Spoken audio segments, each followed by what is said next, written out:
Hey guys, welcome to my YouTube channel. So today in this video we'll discuss about Consumer Protection Act 2019 section 2 सब close 47 के अंदर आपको unfair trade practices की definition दी गई है.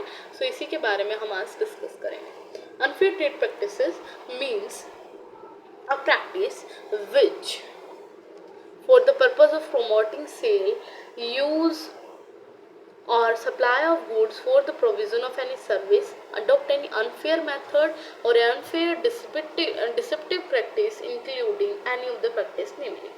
So unfair practice मतलब ऐसी प्रैक्टिस जिसको आप सेल को प्रमोट करने के लिए गलत तरीके से यूज़ कर रहे हो, या फिर आप सप्लाई को बढ़ाने के लिए कोई भी अनफेयर मेथड का यूज़ कर रहे हो. और वो अनफेयर मेथड कौन कौन से हैं उनकी बात करते हैं. ठीक है.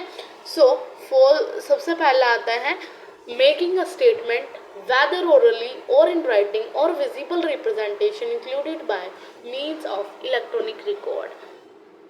आप एक ऐसे स्टेटमेंट दे रहे हो, ओरली दे रहे हो या लिख के दे रहे हो, और आप विजिबल रिप्रेजेंटेशन की दे रहे हो, मतलब कि उसको दिखा करके दे रहे हो, इलेक्ट्रिक रिकॉर्ड की है, जिसके अंदर falsely represent that the goods are of a particular standard, quality, quantity, grade, composition, style, model.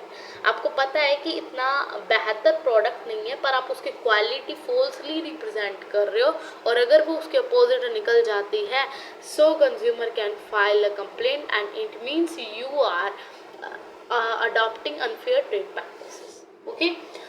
Next आता है कि falsely represent that the services are of a particular standard, quality और ग्रेड. ठीक है.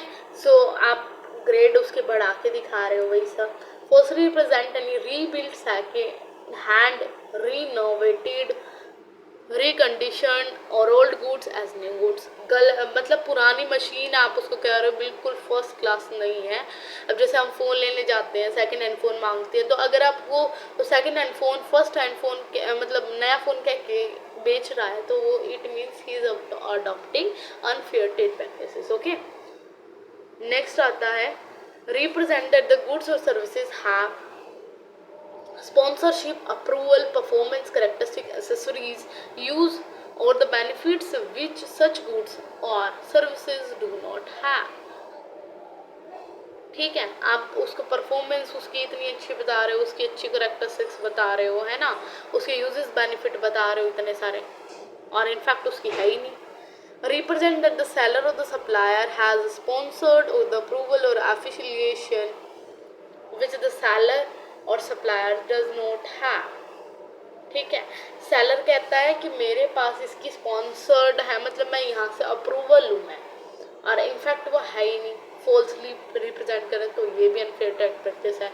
मेक्स अ फॉल्स और misleading representation concerning the need for और for the usefulness of any goods और services.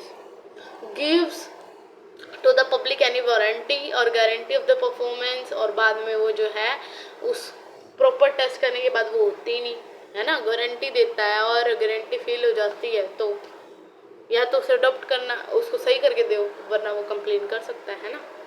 Provided that where is a defence is raised to effect that such warranty or guarantee is based on advocate or the proper test, the burden of such